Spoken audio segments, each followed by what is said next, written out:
C'est mon père. L'église est ma mère. L'église est mon frère et ma soeur. De tout cœur, j'aime l'église. Et je vais chanter les louanges de Dieu.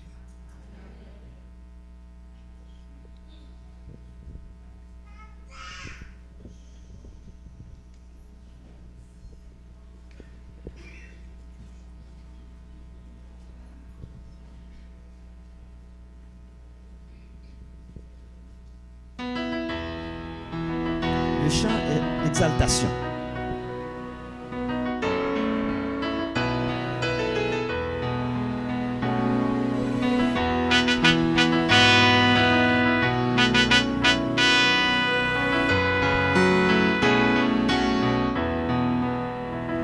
Béni sois-tu, l'Éternel, Dieu des armées. Que ton Saint-Nom soit loué et exalté. C'est par ta science que tous les êtres ont existé. Louange et gloire sont à toi pour l'éternité. Tu as créé les cieux et la terre et les eaux et tout ce qui s'y trouve. Son ouvrage de tes mains. Tu as donné des lois pour protéger la nature. Tu as posé des bonnes que les eaux ne peuvent franchir. Pas d'architecte, pas d'ingénieur, pas de contremaître, non, non, non. Tu n'as pas dit que moi la petite dans la résistance. C'est vrai, pas de contremaître, tu vois la petite chose dans l'existence.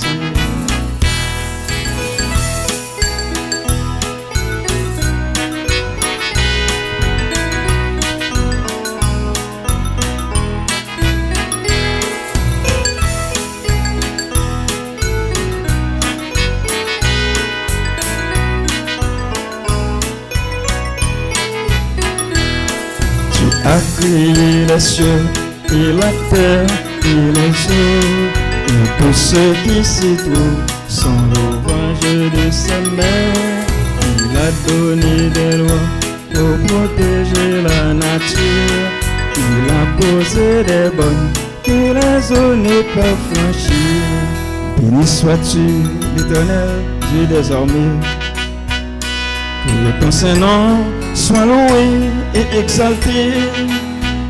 C'est par ta science que tous les êtres ont existé. Louange et gloire sont à toi pour l'éternité. Tu créas le soleil, la lune, les étoiles pour éclairer la terre, pour marquer les époques. Tu créas le bétail, les reptiles et les oiseaux. Tu as placé les hommes pour dominer sur eux tous. Pas de conseiller, pas d'assistance, pas de scientifique, non, non, non. Tu as pas dit que voilà toute chose vient dans l'existence. C'est vrai, pas de conseiller, pas d'assistance, pas de scientifique, non, non, non, non, non, non. Tu as pas dit que voilà toute chose vient dans l'existence. Béni sois-tu, l'Éternel, Dieu des armées. Que ton Saint-Nom soit loué et exalté. C'est par ta science que tous les êtres ont existé. Louange et gloire sont à toi pour l'éternité. Tu as créé des arbres qui nous produisent des fruits. Et quand nous avons faim, nous pouvons la nourriture, oui. Tu fais jaillir de l'eau dans des grottes et des rochers. Et quand nous avons soif, nous pouvons nous désaltérer. Pas d'agronome, pas de laboureur, pas de chimiste là. Non, non, non, tu as parlé. Et voilà toute chose vient à l'existence. Oui, c'est vrai, pas d'agronome, pas de laboureur, pas de chimiste là. Non, non, non, non, non. Vient à l'existence.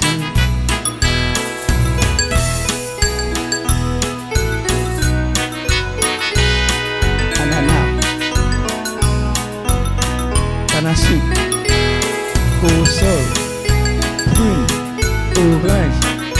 Ce sont les mains de l'Éternel qui s'accueillent, n'est-ce pas? Ce mérite de gloire, n'est-ce pas? Tu as créé des arbres qui nous produisent des fruits.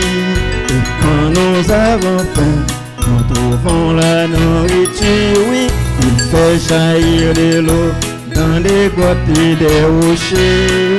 Et quand nous avons soif, nous pouvons nous désaltérer. Pas d'agronome, pas de laboureur, pas de chimiste là. Tu as parlé, et voilà toutes choses viennent à l'existence. Oui, c'est vrai, pas d'agronome, pas de laboureur, pas de chimiste là. Non, non, non, tu as parlé, et voilà toutes choses viennent à l'existence. Le soleil, la lune, les étoiles, ce sont les mains de l'Éternel qui les, n'est-ce pas vrai? Alors, l'Éternel mérite de gloire, n'est-ce pas?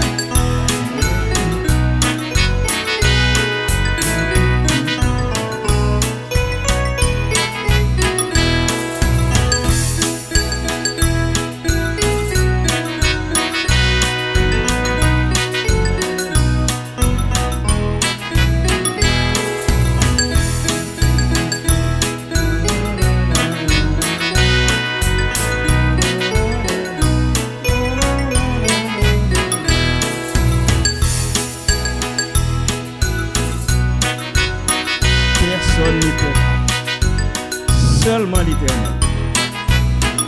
Seulement l'Éternel. C'est lui mérite nos louanges.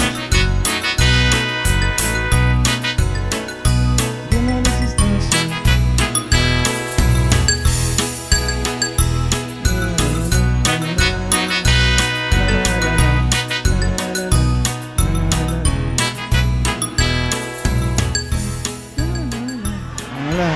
Gloire à Dieu. Merci, gloire à Dieu, gloire à Dieu. Exalté soit l'Éternel.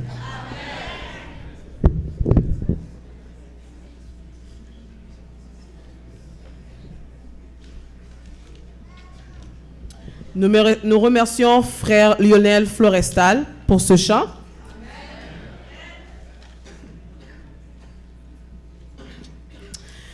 Nous sondons les Saintes Écritures car elles rendent témoignage de Jésus. La parole de Dieu est le fondement ou encore la racine de notre foi. Que nous dit cette parole? Jésus est venu dans le monde pour sauver l'humanité perdue. Voici l'évangile que nous devons prêcher. Cet évangile nous donne la vie, la paix, le pardon et le bonheur. Chantons, c'est dans l'évangile que nous retrouvons dans notre recueil, qui sera suivi de sources fécondes que l'on retrouve dans nos hymnes et louanges au numéro 274. Levons-nous et chantons, c'est dans l'évangile.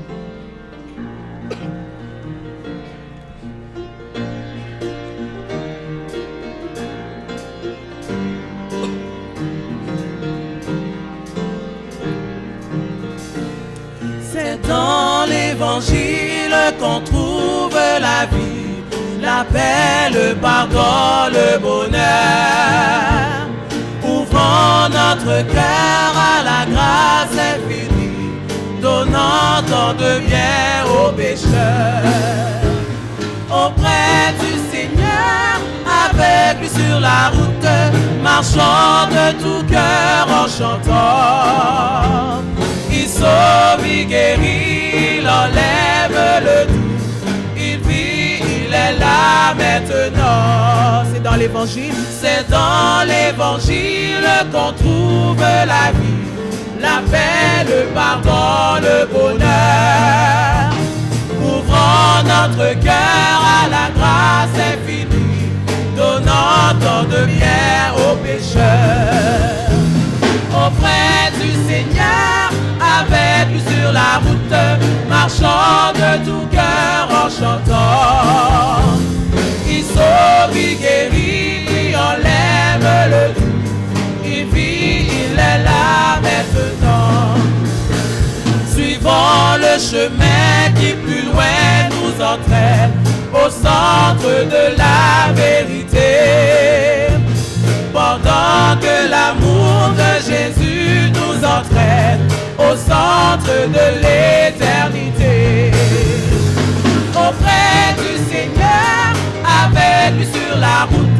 marchant de tout cœur en chantant. Il sauve, il guérit, il enlève le tout. Il vit, il est là maintenant. Auprès du Seigneur, avec lui sur la route, marchant de tout cœur en chantant. Il sauve, il guérit, il enlève le tout. Il vit, il est là maintenant.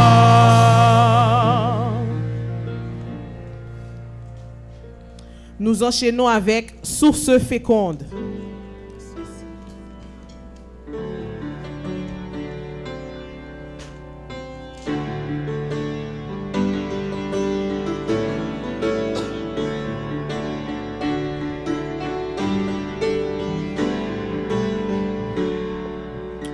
Source féconde, salut du monde, le sang de Christ est répandu, ce divin frère sur le calvaire est mort pour l'homme perdu.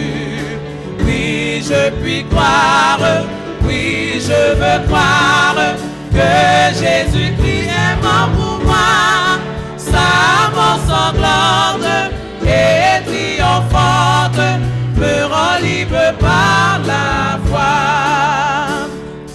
En Jésus joyeux, il est la voie qui nous mène toujours au but.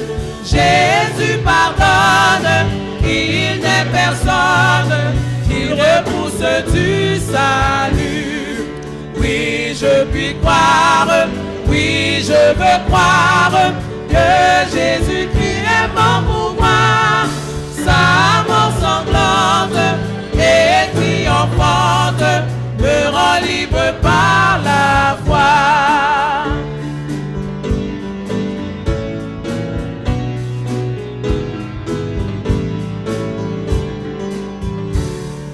Sur Christ la fête est toujours prête, le festin de noces est pour tous.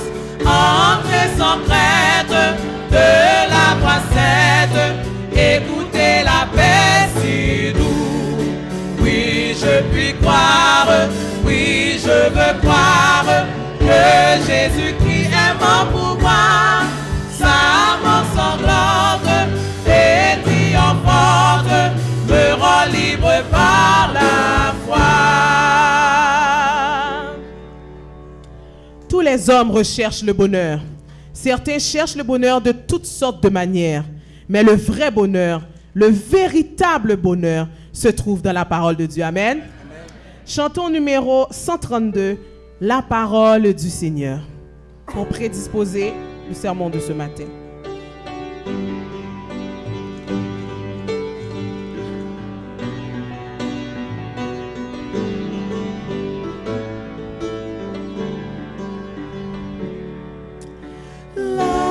Parole du Seigneur est la source jaillissante où peut toujours notre cœur étancher sa soif ardente. Mon Dieu du livre sacré répand la grâce infinie, conduit tout cœur altéré à la fontaine de vie. C'est un flambeau dans la main de sa splendeur vive et pure, éclairant notre chemin à travers la nuit obscure.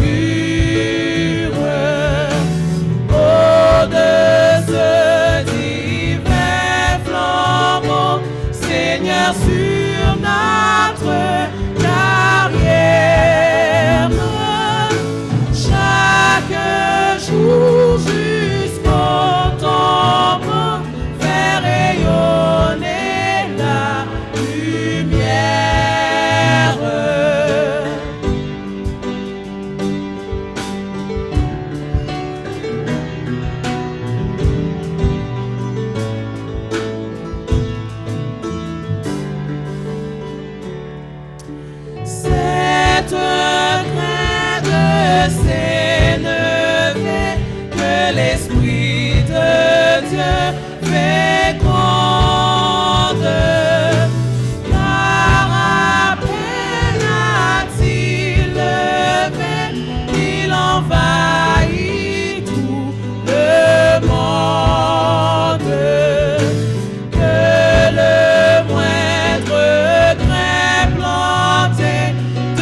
Quelle est ta source?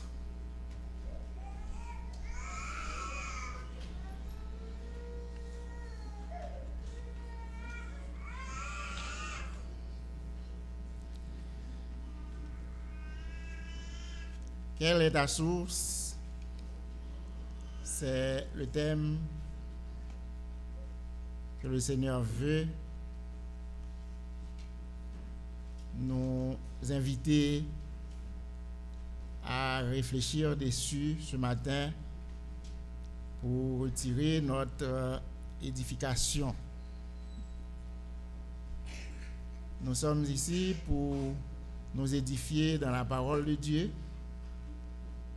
Et comme nous venons de chanter, c'est une source intarissable.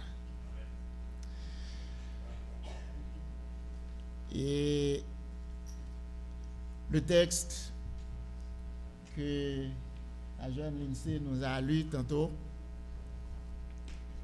se trouve dans Jean 4, les versets 10 à 14, nous conduit vers la rencontre de Jésus avec la Samaritaine au bord du puits de Jacob dans la petite ville appelée Sichar, ville de la Samarie.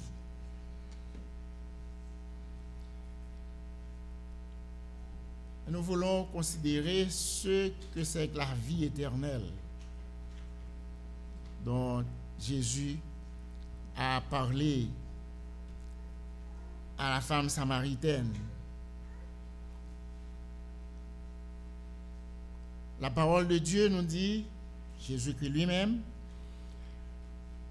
la vie éternelle, c'est connaître Dieu et connaître Jésus-Christ. Et cette même parole de Dieu nous dit que la vie éternelle est incomparable aux choses ordinaires. Et l'apôtre Paul précise pour nous, ce sont des choses que l'œil n'a point vues, que l'oreille n'a point entendues, et qui ne sont point montées au cœur de l'homme. Dans sa première épître aux Corinthiens, chapitre 2, le verset 9. Finalement, nous pouvons dire que la vie éternelle, c'est l'accomplissement ou la concrétisation du plan original de Dieu pour l'homme. Je dis bien le plan original de Dieu pour l'homme. Le prophète Michée a prophétisé en ces termes dans le livre de Michée, chapitre 4 et le verset 8. Et toi, tour du troupeau, colline de la fille de Sion, à toi viendra. À toi arrivera l'ancienne domination, le royaume de la fille de Jérusalem. La vie éternelle est extraordinaire, mais la Bible nous illustre par des figures terrestres l'air sécuritaire irrégnante, comme par exemple la colline de la fille de Sion, le royaume de la fille de Jérusalem, là où les élus seront conduits par Jésus-Christ lui-même, qui est le vainqueur du dragon, comme au jour des grandes victoires de l'ancien Israël. Et je vous inviterai à lire avec moi au livre de Michée,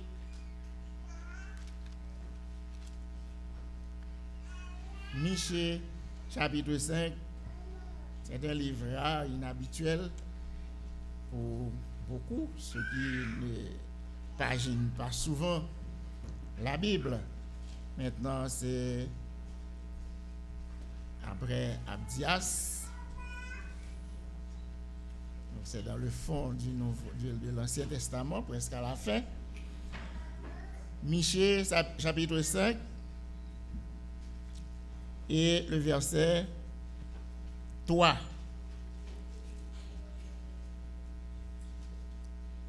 Il se présentera et il gouvernera avec la force de l'Éternel, avec la majesté du nom de l'Éternel son Dieu, et ils auront une demeure assurée, car il sera glorifié jusqu'aux extrémités de la terre.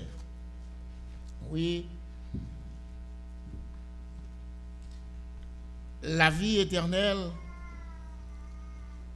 c'est un lieu assuré d'abord. L'ère de la vie éternelle, c'est un lieu assuré.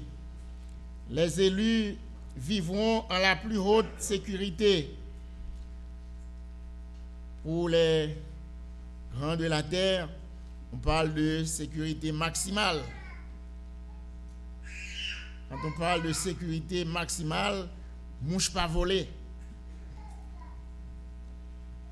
La colline de Sion est environnée d'une grande tour, probablement sous le règne de Jotham, le grand-père d'Ézéchias.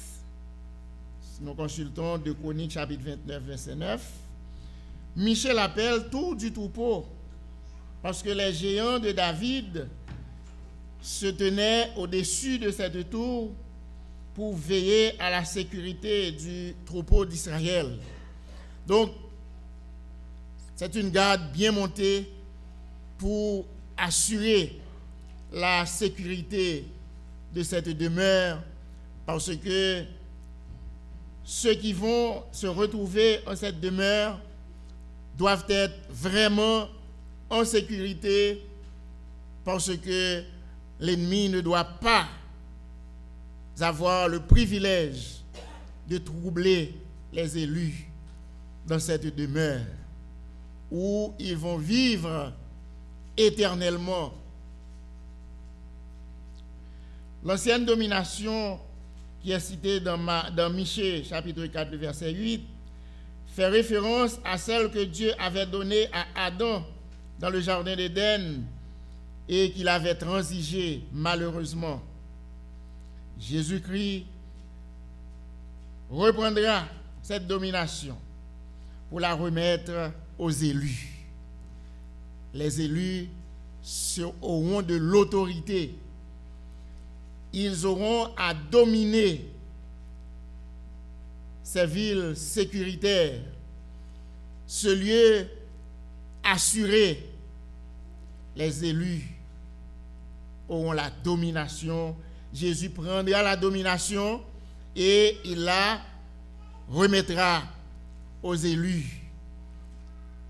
Disons que les élus auront le pouvoir même d'assurer leur propre sécurité parce qu'ils seront mandatés par Jésus-Christ, le chef le plus dominant, le plus sécure.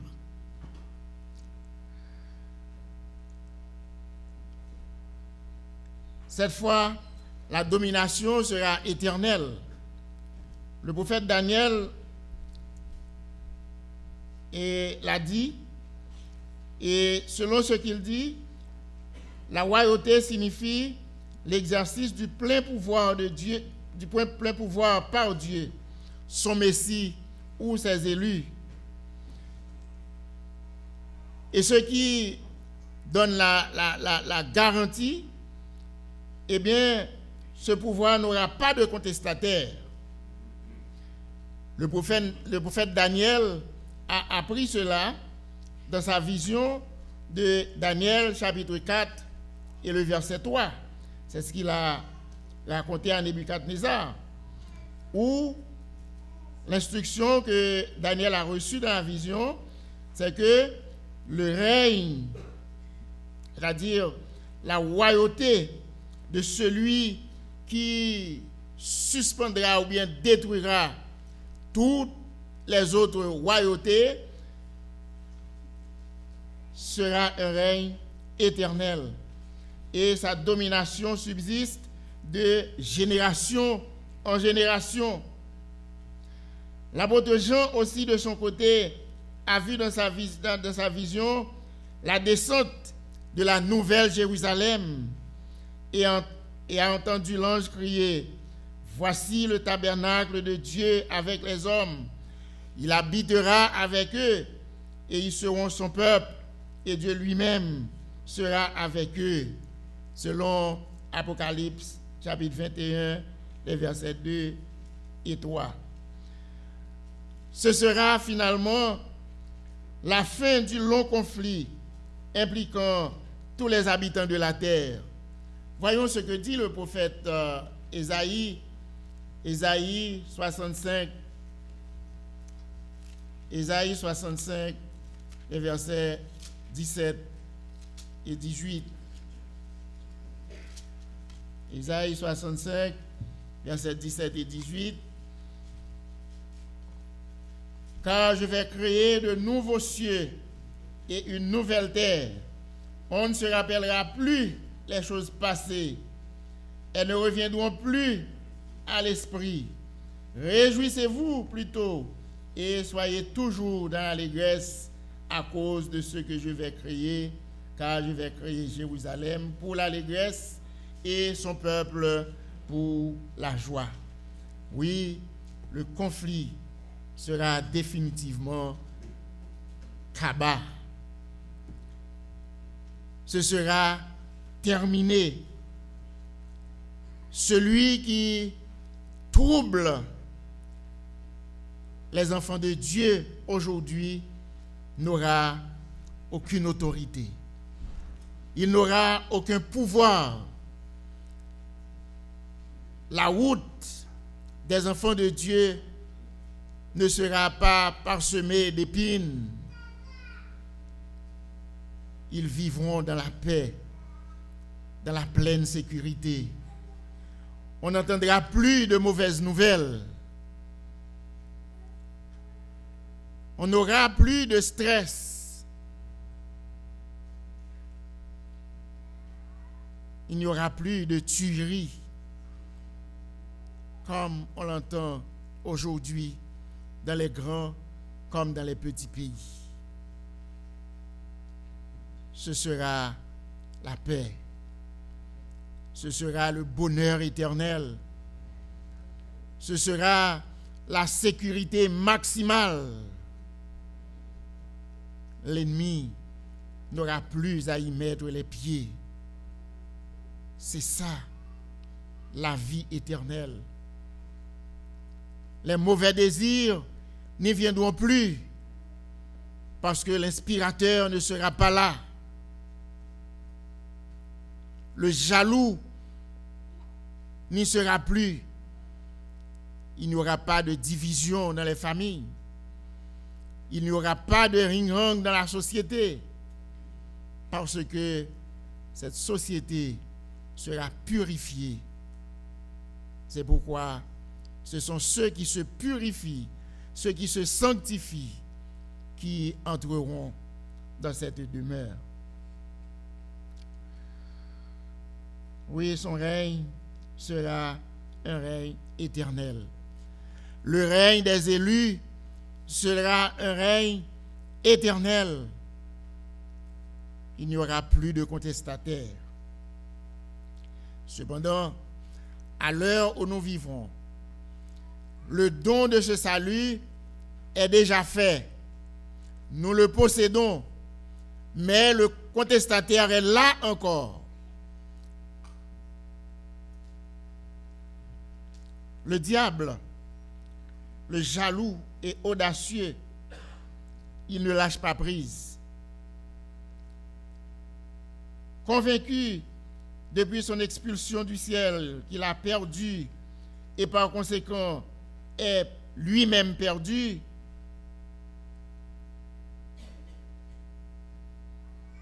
il agit comme ce vilain insecte qu'on appelle ravette, coquerelle, c'est ça? On dit que cet insecte dit, si je ne peux pas manger, je vais gâter.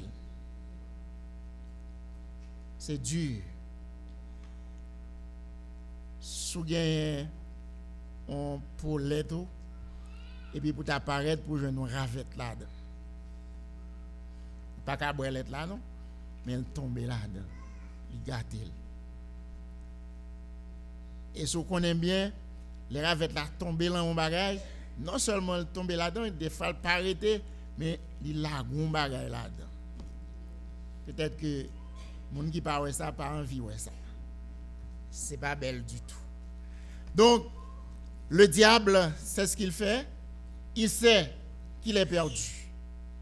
Mais il veut à tout prix perdre le plus grand nombre. C'est pourquoi il provoque beaucoup de choses. Il sème toutes sortes de mauvaises graines.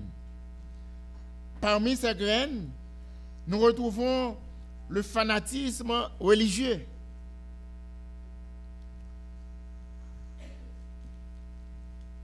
On voit le fanatisme religieux dans les tensions entre Juifs et Samaritains. Jésus demande à boire à la Samaritaine et automatiquement, la Samaritaine ne voit pas quelqu'un qui a soif, qui demande de l'eau, qui n'a rien en main pour puiser de l'eau dans un puits assez profond. Mais la première chose qui lui monte dans la tête, comment ça? Ou c'est juif, moi c'est samaritain, comment on fait demander de l'eau? C'est ça. Le fanatisme religieux. Toi qui es juif, comment me demandes-tu à boire?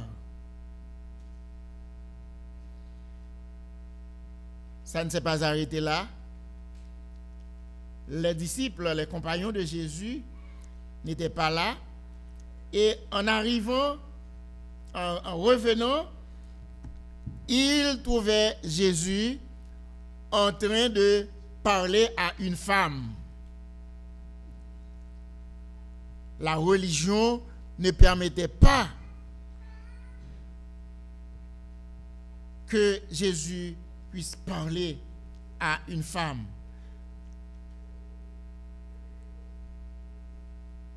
Ils étaient étonnés. Jean 4, versets 8 et 9, nous pouvons vérifier. Jean 4, versets 8 et 9.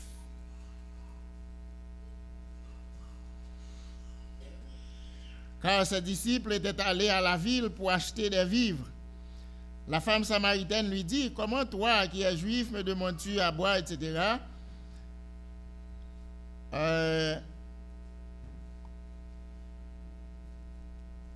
Et au verset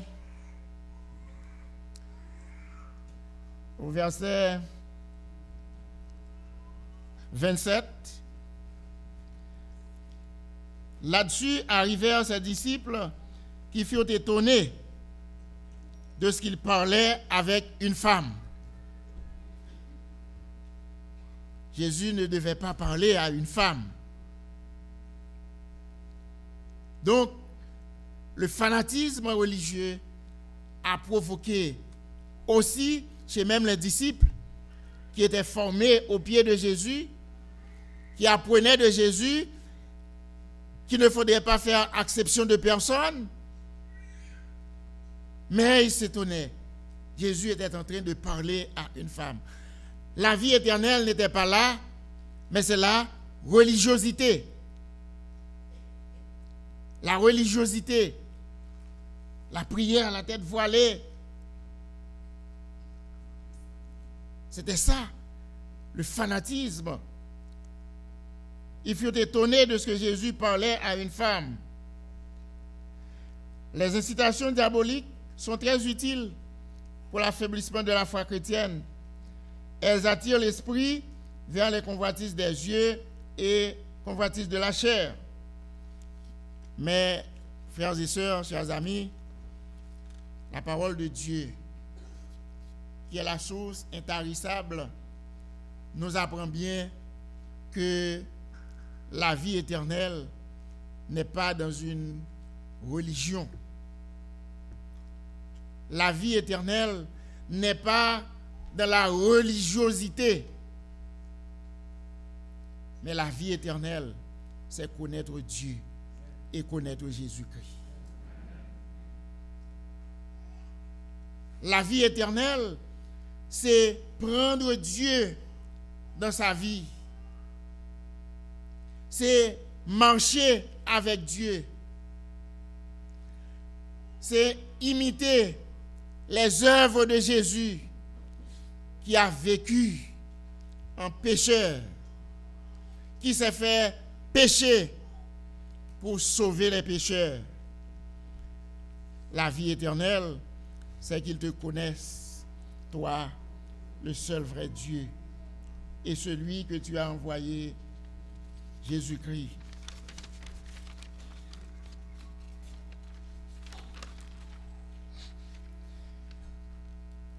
La présomption spirituelle ne garantit pas cette vie. La recherche effrénée de satisfaction personnelle ne la garantit pas. L'amour acharné du plaisir n'en est pas le prix. Jésus est la source. Jésus a répondu à la femme, si tu connaissais le don de Dieu et qui est celui qui te dit, donne-moi à boire, tu lui aurais toi-même demandé à boire.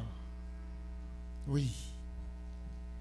Jésus a dit, dans une autre circonstance de Matthieu, chapitre 6, le verset 33, cherchez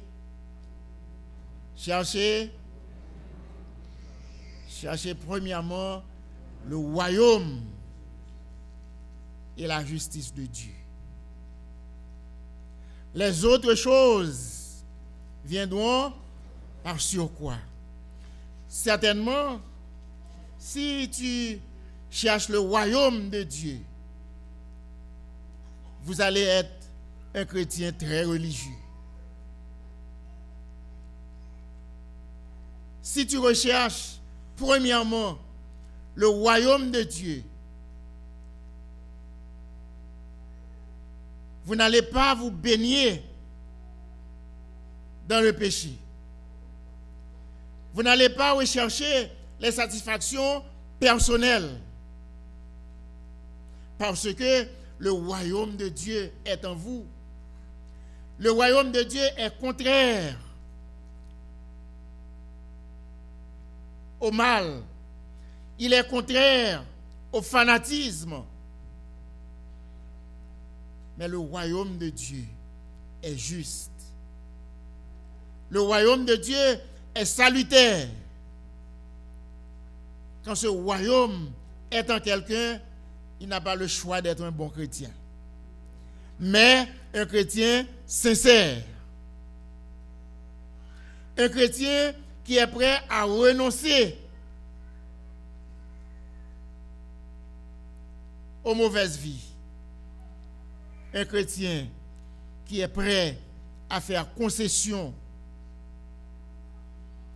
Un chrétien qui est prêt à reconnaître son frère comme étant lui-même, sa sœur comme étant lui-même.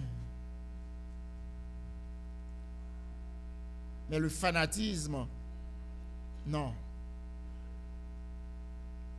Non. Pas même mon avou. Pas moun de mauvaise vie, même gens avant. Supérieur à vous-même. So dit là, madame Chamdil, c'est vous seul qui a dit ça. Et ça rive là, c'est péché qui la cause. C'est ça le fanatisme, abdi, le fanatique, c'est ça l'abdi. Mais celui qui recherche et qui entre dans le royaume des cieux, celui en qui le royaume des cieux trouve de la place, il va être un chrétien à l'image de Jésus-Christ. Si tu connaissais le don de Dieu et qui est celui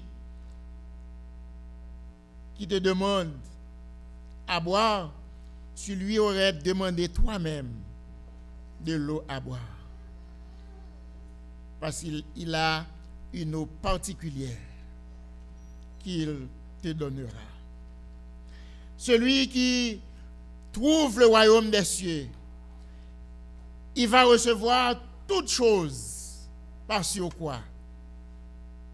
Oh, souvent, on croit que celui qui trouve le royaume des cieux et qui vit le royaume des cieux dans sa vie, c'est un malheureux, c'est un privé de tout, c'est un manquant de tout. Quand on mène une vie chrétienne, certains pensent qu'on n'est pas libre, on est prisonnier. Et c'est pourquoi ceux qui ne comprennent pas, ils disent qu'on est sous la loi. Mais quand le royaume des cieux est venu, et quand on accepte le royaume des cieux en soi, maintenant toutes les autres choses vont venir. Toutes ces choses vous seront données par sur quoi? Ou va vivre, ou pas même connaître comment on fait vivre, j'en vive là. Ou bien un petit salaire, ou pas même connaître comment on fait river avec petit salaire ça. C'est parce que le royaume des cieux est en toi. Parce que le royaume des cieux, c'est la richesse, c'est la sécurité, c'est le bonheur, c'est la vie, c'est la santé. Quand le royaume des cieux est en toi, tu es malade, on ne comprend même pas que tu es malade parce qu'on te voit agir meilleur que quelqu'un qui est vraiment en bonne santé. Le royaume des cieux agit en toi. C'est un royaume sécuritaire. C'est un royaume fort. C'est un royaume éternel. Tu es toujours heureux, même avec ton sort qui est moindre que le sort de l'autre. Nous avons les mêmes pitances comme salaire. Mais toi, tu arrives toujours à payer tes factures. Tu arrives toujours à payer ce que tu dois payer. Mais comment fait-il? Comment fait-il pour arriver?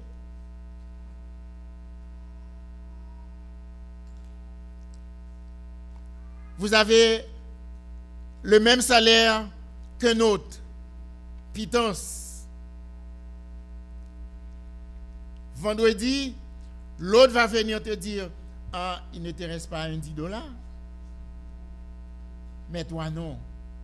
Parce que Dieu dit, celui en qui le royaume réside, il est toujours à la tête et non à la queue.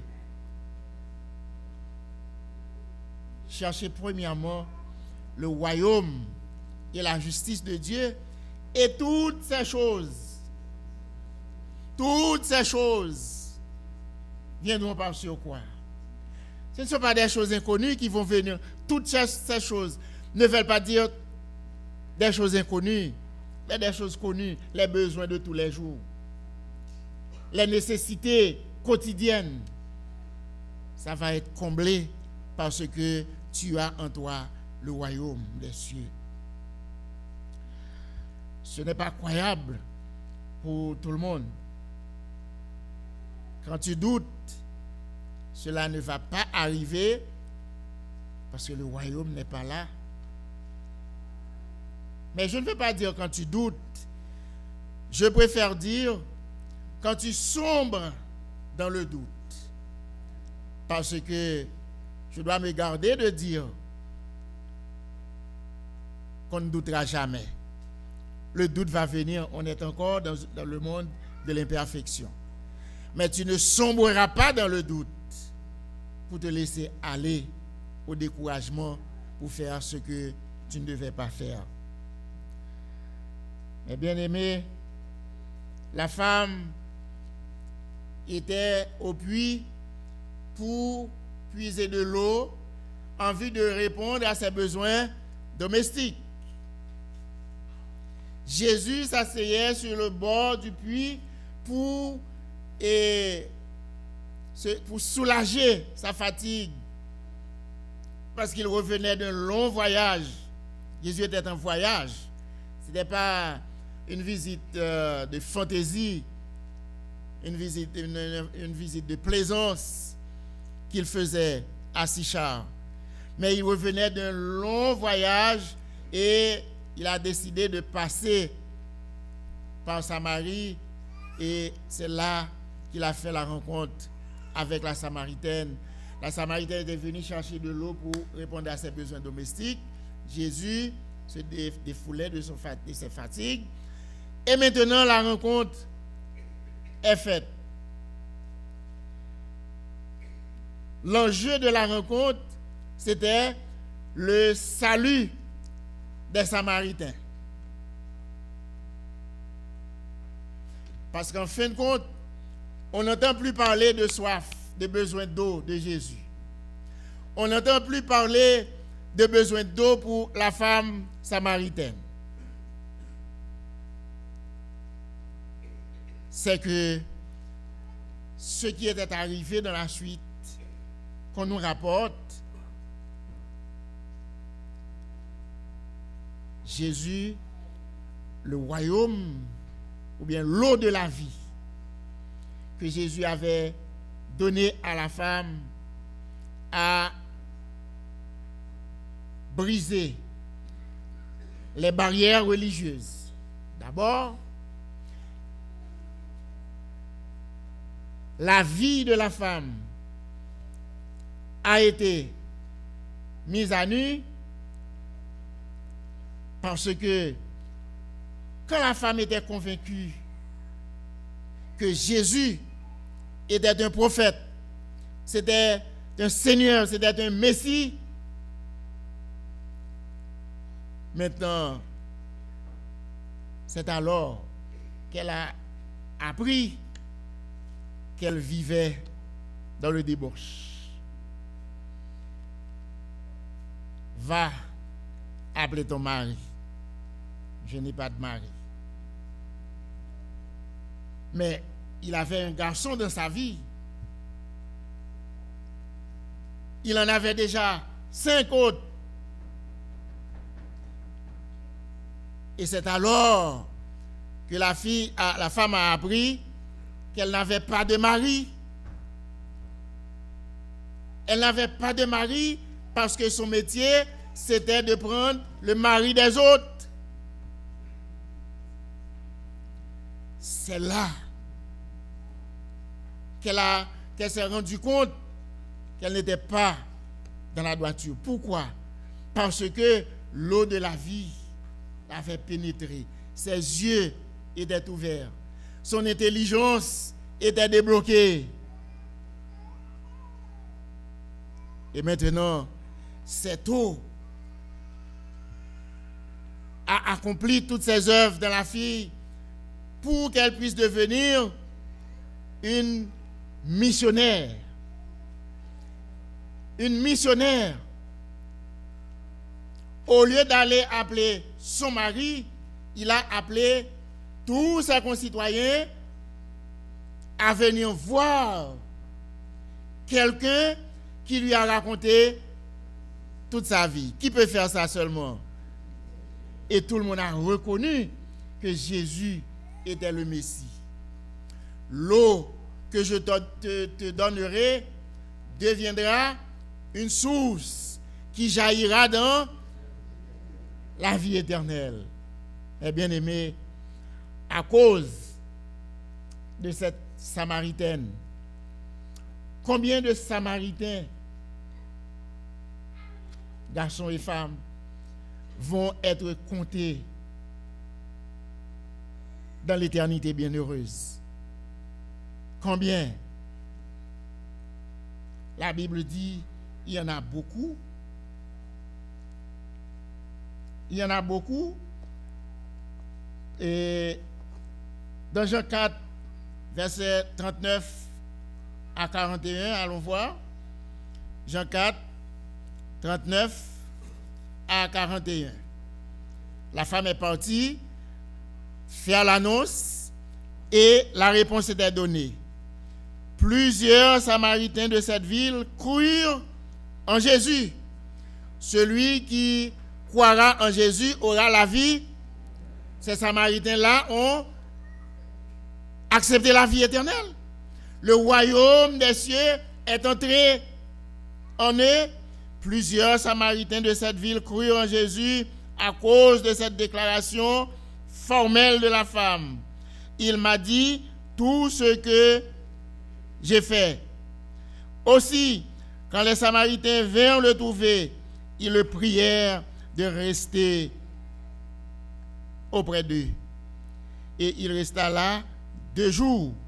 Verset 41, un beaucoup plus grand nombre crurent à cause de sa parole, et il disait à la femme, ce n'est plus à cause de cette... Ok, 41. Arrêtons là, au verset 41. Un plus grand nombre, beaucoup plus grand nombre que ceux qui croyaient avant. Maintenant, le nombre de Samaritains grandit.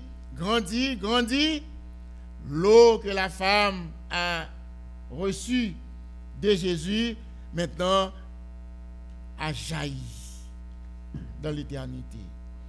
Oh, un jour, nous rencontrerons ces Samaritains-là. Nous serons avec eux. Je ne sais pas s'il y aura une identification qui va dire ce sont ceux que la Samaritaine avait invités, je ne sais pas. Mais ce que nous savons, parce que nous croyons dans la Bible, beaucoup de Samaritains avaient accepté Jésus à cause de cette eau de la vie. Mais bien aimés, en tant que chrétiens, quel qu'en soit l'âge, nous devons rester connectés à Jésus. Des fois, nous avons soif, mais nous avons soif d'autres choses. Beaucoup d'autres choses. Nous voulons faire comme les autres. Nous voulons être reconnus. Nous ne voulons pas être distincts. Nous voulons une identité. Mais tout ce que nous voulons, parce qu'il est dit, toutes ces choses seront données sur quoi? En plus de la vie éternelle, oui. Les autres avantages ne donnent pas la vie éternelle. Mais l'avantage de rester connecté à Jésus, ça donne la vie éternelle. Ensuite, toutes ces choses, relations sociales, satisfaction personnelle, satisfaction sexuelle et autres. Le royaume des cieux englobe tout ça. Avec Jésus, on ne manque rien. On ne manque rien avec Jésus. On peut avoir un rêve, on peut avoir un désir, on pense que ce serait ça la satisfaction. Mais ça n'arrive pas, Seigneur, je reste connecté en toi. Parce que là, j'ai la vie éternelle et en plus, la satisfaction dont j'avais besoin, je l'ai. Je suis béni en l'éternel. Et je représente Jésus parce que la Samaritaine était devenue une ambassadrice. Un simple contact avec Jésus a transformé toute la vie de la Samaritaine.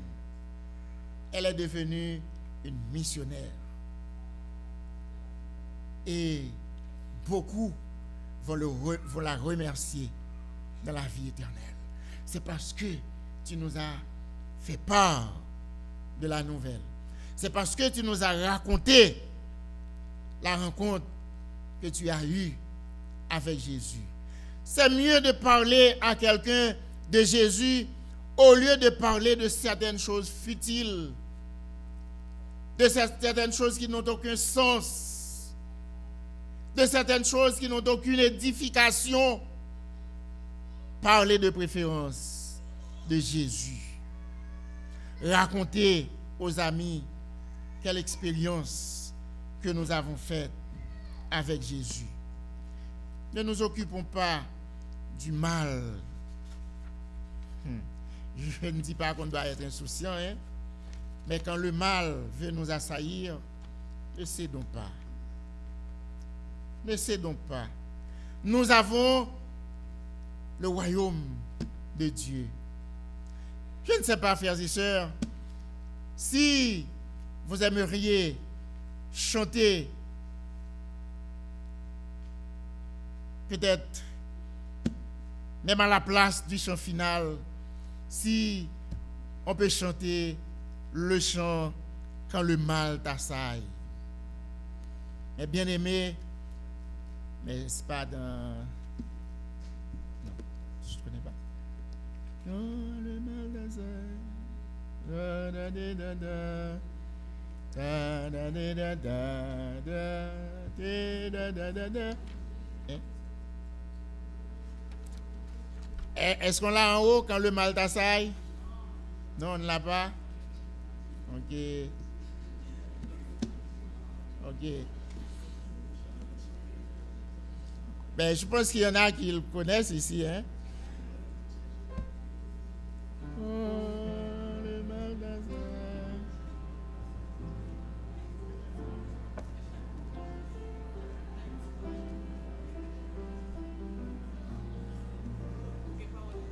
Oui.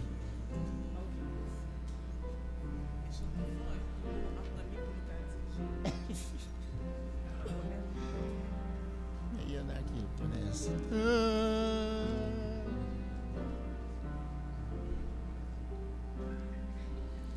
Quand le mal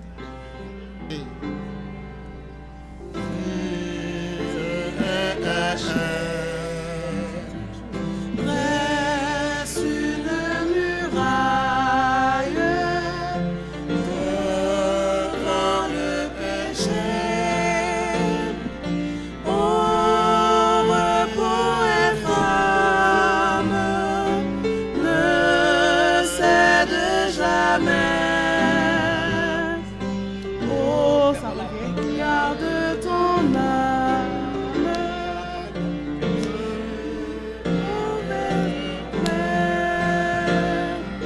Cherche l'appui du Maître, soumets-lui tout ton être, alors tu pourras être partout plus que vainqueur.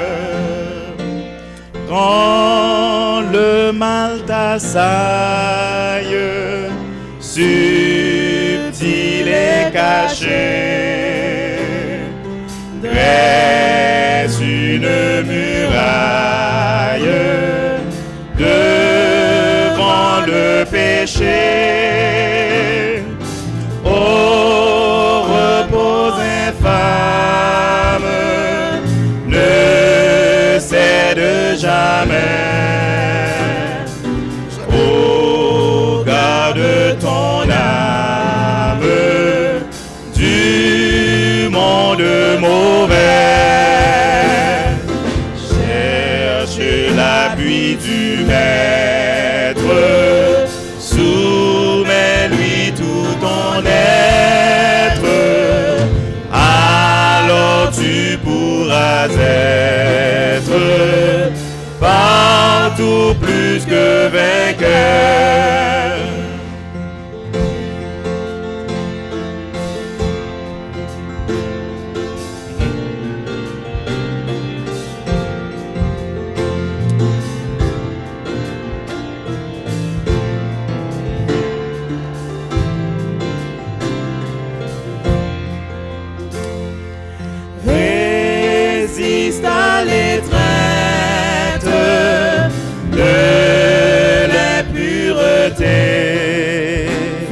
toujours sans crainte. Vis toujours sans crainte. Dans la sainteté. Dans la sainteté. Contre tous les vices. Contre tous les vices. Lutte vaillamment. Lutte vaillamment. Et qu'en Christ tu puisses. Et qu'en Christ tu puisses. Vaincre constamment. Vaincre constamment. Chercher l'appui du Maître. Soumets-lui tout ton être. Alors tu pourras être partout plus que vainqueur. Fuis la route sombre. Fuis la route sombre. Du plaisir trompeur. Du plaisir trompeur. Car l'agit dans l'ombre. Car l'agit dans l'ombre. Le grand tentateur. Le grand tentateur. Qui perd sa victime. Qui perd sa victime. En la conduisant. En la conduisant. Vers le sombre abîme. Vers le sombre abîme. L'enfer effrayant. L'enfer effrayant. Cherche l'appui du Maître. Soumets-lui tout ton être. Alors tu pourras être partout plus que vainqueur.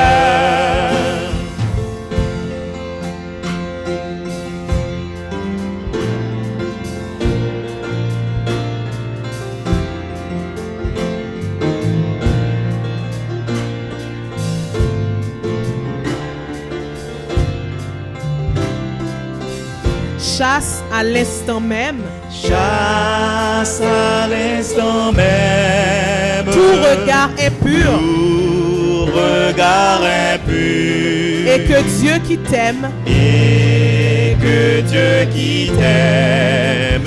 Soit ton abri sûr. Soit ton abri sûr. Quand dans la faiblesse. Quand dans la faiblesse. Tu crois succomber. Succomber. Regarde sans cesse. Regarde sans cesse. Ô Christ, bon berger. Bon berger. Cherche l'appui du Maître. Soumets-lui tout ton être.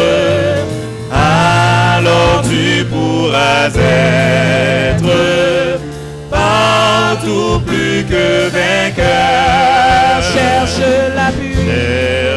l'appui du Maître. Soumets-lui tout ton être.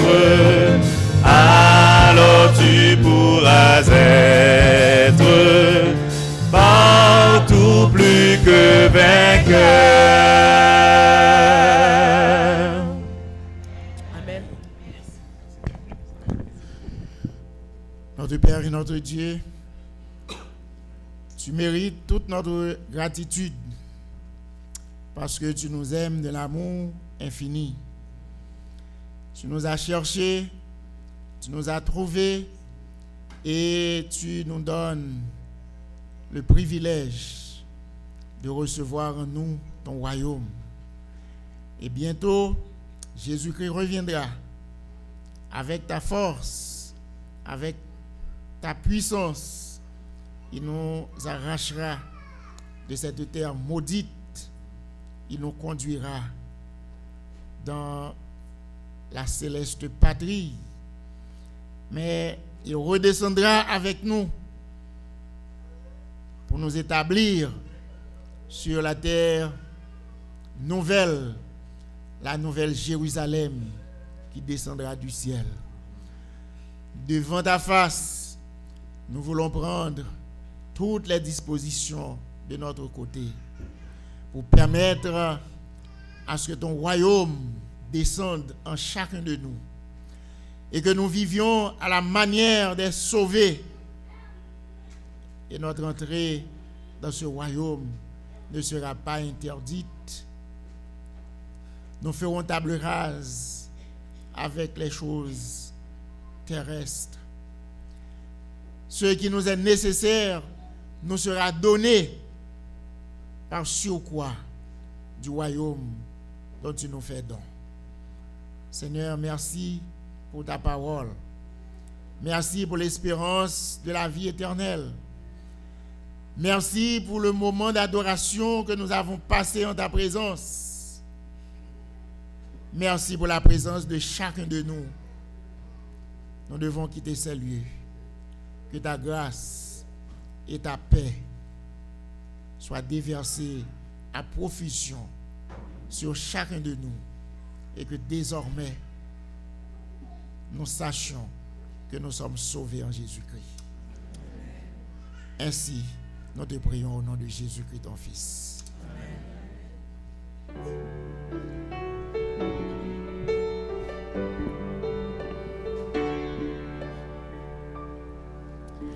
Que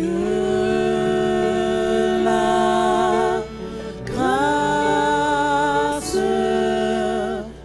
de notre Seigneur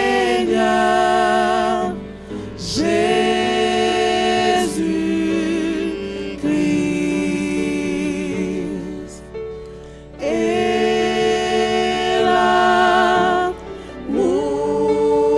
de Dieu le Père et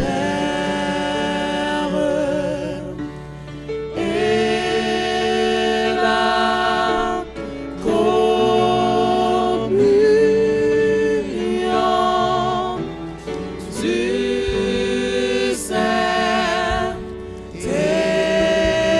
Saint-Esprit soit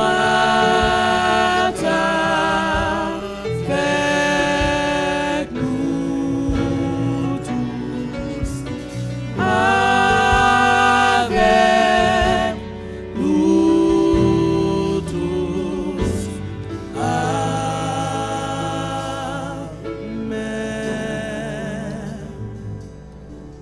Pour favoriser la sortie, nous allons chanter au numéro 240. Nous voguons vers un beau rivage.